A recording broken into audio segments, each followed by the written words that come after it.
Zhvillim i aftësive, mësim i vazhdueshëm. Kjo do të jetë tema e rubrikës sonë Ndize dritën brenda vetës. Do të na flet eksperti mirënjohur për çështje rinore, si dhe për motivim, zotëri Afrim Bajrami. Pra ta ndjekim këtë material në vijim. Zhvillimi i aftësive apo mësimi në vazhdueshmëri, në kontinuitet.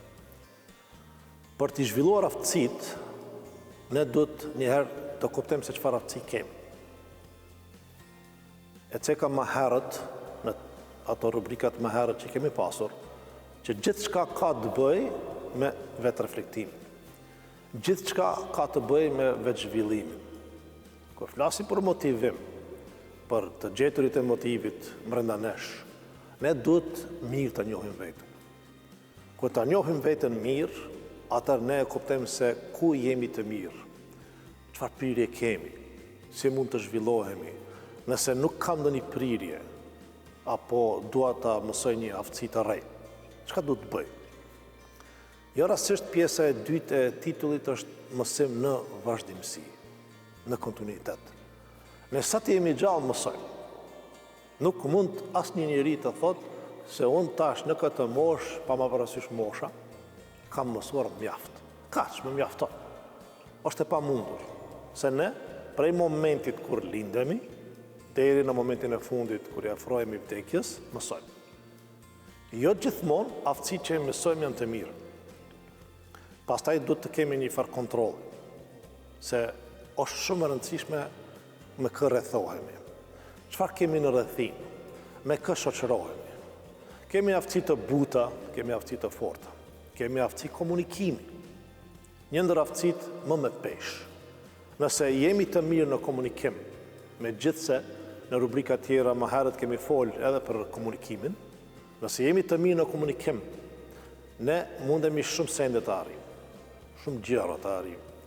Mundemi ta lehtësojmë jetën tonë, ta bëjmë jetën tonë pak më të lehtë se sa është. Pse të jetë e vështirë kur mund të jetë e lehtë, apo jo.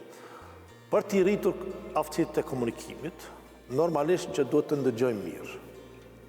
Dëgjimi është shumë i lidhur me shumë aftësi. Nëse ne jemi duke shkuar në ndonjë kurs, në ndonjë shkollë apo trajnim, për të qenë mirë ose produktiv ai trajnimi për ne duhet të jemi të aftë të ndëgjojmë. Pra dëgjimi, komunikimi janë të lidhura. Pastaj, vëmendja. Një ndoshta prej aftësive më të dobët akove të fundit, për arsye se tash e kemi një jetë, po jetojmë një botë shumë dinamike dhe vëmendja na ik shpesh. Për arsye se kemi telefonat në dorë, kemi internetin para vetes, kemi shumë gjëra që ndodhin gjithandej. Edhe është shumë e vështirë për të qëndruar të fokusuar, për të qëndruar me vëmendje. Pra, vëmendja ka nevojë për shumë punë. Si të arrisim vëmendjen, si të arrisim fokusin, është caktimi i prioriteteve. Për të pasur vëmendje më të mirë, për të pasur fokus më të mirë, për të qenë më i përqendruar në atë që dua unë të arrijë, duhet të kem një listë prioritetesh. Se nëse e lejojmë që bota, jeta dinamike të na merr përpara, kushtimisht të themi, atëherë caku zhdukët. Atëherë aftësia e vëmendjes ndoshta humbet. Dhe pra kemi dëgjimin, kemi komunikimin, kemi vëmendjen. Pastaj, duhet të mësojmë se si ta kuptojmë njeriu para nesh. Më vonë në tema tjera do të flasim edhe për inteligjencën emocionale. Për ta kuptuar një person që e ke përpara, që është duke u munduar që të mëson diçka, ligjeron diçka, të trajnon diçka, duhet ta kuptosh prapavin e atij personi. Pse ai e thot ashtu? Pse ai trajnim ose ai mësim, ajo ligjëratë zgjat 1 ditë, 2 ditë, 3 ditë, 1 javë? Dhe thot duhet ta kuptosh prapavin, esencën e atij trajnimi. Inteligjenca emotive ka të bëjë me shumë sende, mirë po për ato do të flasim tjera herë. Tash flasim për aftësitë. Aftësitë e buta dhe aftësitë e forta. Kemi aftësi për të shkruar. Megjithse, kohëve të fundit, për arsye se jemi duke i përdor shumë telefonat, kompjuterët, ndoshta edhe kemi haruar të shkruajmë.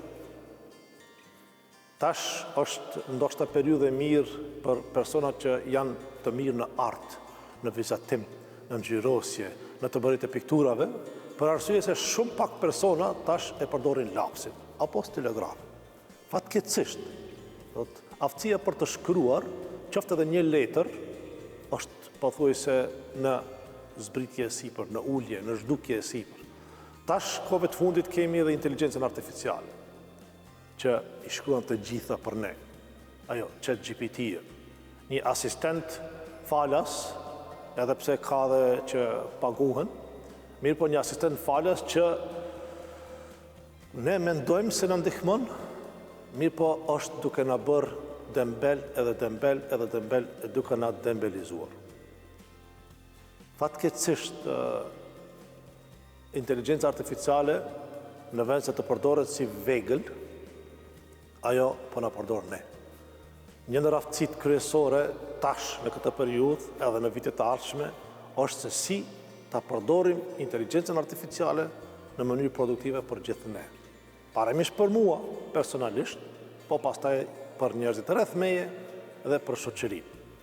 Aftësi tjera kemi aftësi për ta menaxhuar kohën. Kemi përmendur disa herë. Koha është një sen që nuk kthehet asnjëherë. Pra, aftësia për ta menaxhuar kohën është ndoshta një ndër aftësitë më të rëndësishme që mund t'i kemi. Për ta menaxhuar kohën, duhet të ketë lidhën bashkërisht ato që ka më herët. Duhet të kemi vëmendje, duhet të ndëgjojmë mirë, duhet të jemi të kujdesshëm, duhet ta dimë prapavin, duhet të jemi të zhvilluar në mënyrë emocionale dhe krejt këto na ndihmojnë që menaxhimi i kohës të jetë më i lehtë. Pastaj, menaxhimi i emocioneve është një aftësi ende tabu, për arsye se në rrithin ku jetojmë ne, sidomos do thotë në Maqedoninë e Veriut, nuk shprehen let njerëzit. Ende është tabu dikush të shpreh emocionet para dikujt tjetër. Është pak e vështirë, sidomos për gjininë mashkullore. Për gjininë femërore ndonjëherë është pak më lehtë, ata kanë mënyra se si t'i shprehin emocionet. Mirë po, të gjinia mashkullore, të shprehurit e emocioneve është paksa më e vështirë. Pra edhe një aftësi plus. Aftësi tjetër është si ta kuptojmë ambientin, rrethinën. Si ta shndrojmë ambientin në diçka pozitive për ne. Tash, unë mund të jem në një anije. Anija është ambienti jem për moment. Si ta shfrytëzoj anijen, ta bëj diçka që mund të jetë e mirë për mua. Ta thotë, unë mora shembull vetëm anijen, po kemi shumë shembuj tjerë. Ta krijojmë ambientin, ta kthejmë ose ta shndrojmë ambientin në veglën time.